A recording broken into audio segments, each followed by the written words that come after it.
When I was a kid, dinner time was sacred. I'm not sure if my parents would have used that precise word at the time, though I think they would indulge their minister daughter in that language now. But really, it was sacred. My family ate dinner together every night.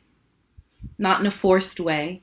Especially as we got older, my sister and I had other obligations with school and work, as did my parents sometimes. But the basic assumption was that every evening, my family would gather around the table. One of my parents would cook dinner, and as we got older, my sister and I took turns cooking too. We would set the table, asking whoever was cooking whether we needed knives, forks, spoons, laying that silverware on folded napkins next to plates, placing wine glasses, usually filled with milk, at each place setting. We would pick from our numerous serving dishes, giving each dish its spot on the table, checking that everything had a serving spoon. And in the kitchen, there would be last-minute tasting and adjusting. Then we would carry dinner to the table, piece by piece, and sit down. And before we ate, we would join hands and say grace. We had 3 usual graces in rotation, and someone usually had a preference. Usually it was my sister. And we would join hands, we would sing that short blessing, and sometimes we'd bow our heads after, just for a moment. Not all of us, not every week. And when my grandparents were in town for Christmas, we would sing an Advent hymn as grace every night. My grandpa starting us off with his perfect pitch, and my grandmother singing alto as she always does.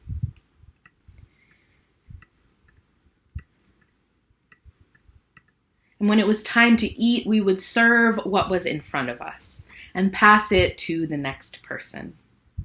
And the rule was that we had to each eat 1 serving of everything. And I was mostly okay with this, except for peas, which at the time I would swallow whole, and I still do. That's my little secret. But for a long time, my sister was a picky eater. And so we'd spend a lot of nights lingering at the table after everyone was done, waiting for her to finish. And as we passed our food and ate dinner, we shared 2 things with each other. Something that had happened in our day, and something that we were thankful for. I honestly have no idea how either of these started. They have happened at our dinner table for as long as I can remember. Sometimes this was a way to share big news with each other, but more often than not, we were sharing those little mundane things, just checking in and letting each other know how we were doing. Sometimes the things we were thankful for related to the thing we wanted to share for our days, and other times just another small snapshot into our lives. Like I said, my sister often was the one who lingered the most over her plate. And as a kid, I was frustrated when she was there and we had to wait at the table. But looking back, I'm so glad for those extra minutes. At the end of the meal, my sister and I would ask to be excused, and we'd carry our dishes to the kitchen and clear the table. Dinner time was sacred.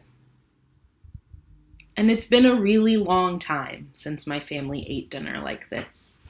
As I started high school and my sister started middle school, we had more and more plans in the evening: soccer practice and swim meets, chorus concerts and dinners with our friends and our boyfriends.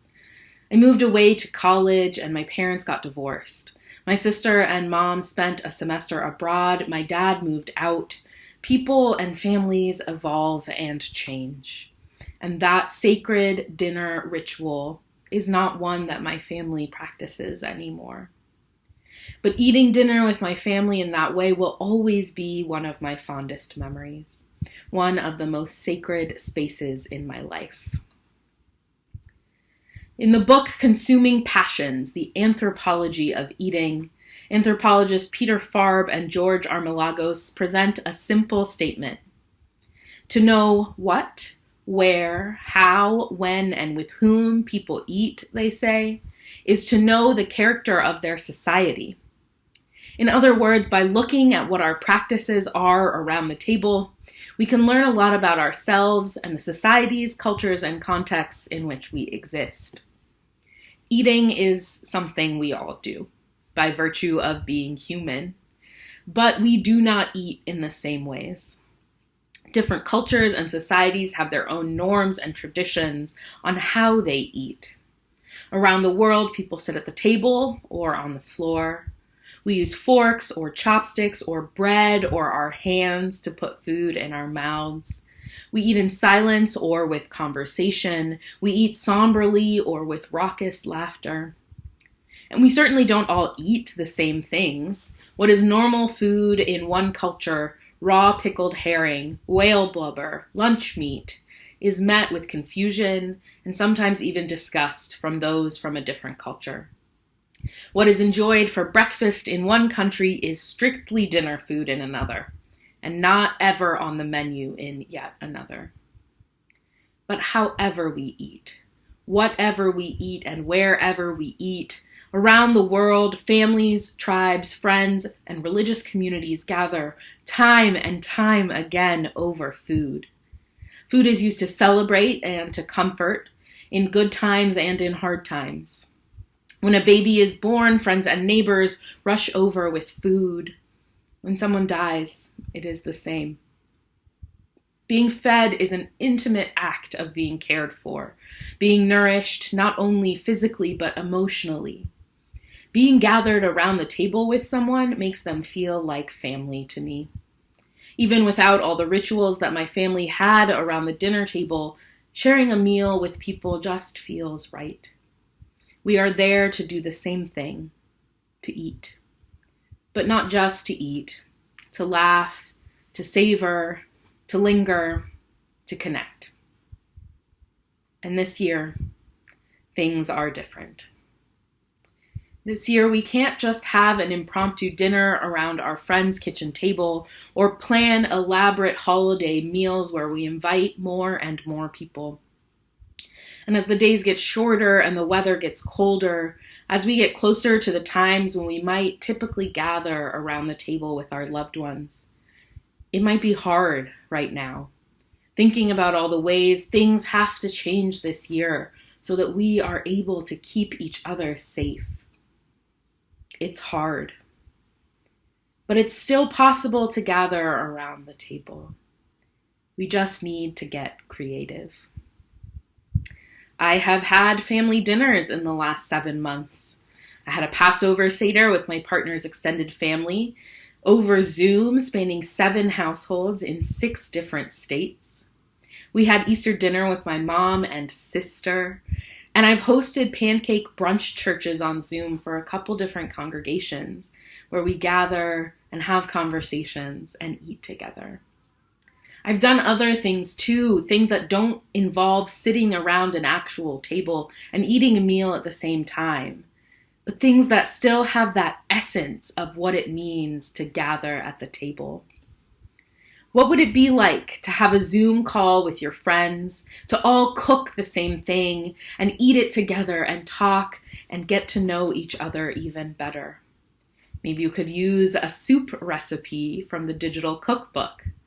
You could give your meal a theme or a topic, sparking some conversations from the silly to the deep. Or maybe you can drop off a meal to someone you know, someone who would get joy and support from not having to cook dinner for a night or two. Can you order takeout to be delivered to a friend who is so far away, but who you want to send just a little love? Maybe you have a delicious cookie recipe that you can put in the mail along with a cute cookie cutter to some kids you know who need something to do and would enjoy a tasty treat. Sharing a meal with others isn't just sitting around the table eating. It is a deeply vulnerable thing to do, and it feeds more than just our bodies. It fills more than just our bellies. And in these times when we cannot gather in the same place, we can still invoke what it feels like to gather in community, to break bread together. The stone soup story is about people eating together, yes. But it's about people putting what they have together, taking what might feel small on an individual basis and combining it into something that is so much greater than the sum of its parts. It's about sharing the abundance that we have with each other. It's about coming together around the table for nourishment of our bodies and spirits. And it reminds us that together we can create something that cares for us all. And so in these times, caring for us all means not gathering physically at the table. But let's think about the ways we can carry that feeling of being together and sharing a meal into other ways of being. Let us gather around the table. It may look different, but it can nourish us nonetheless.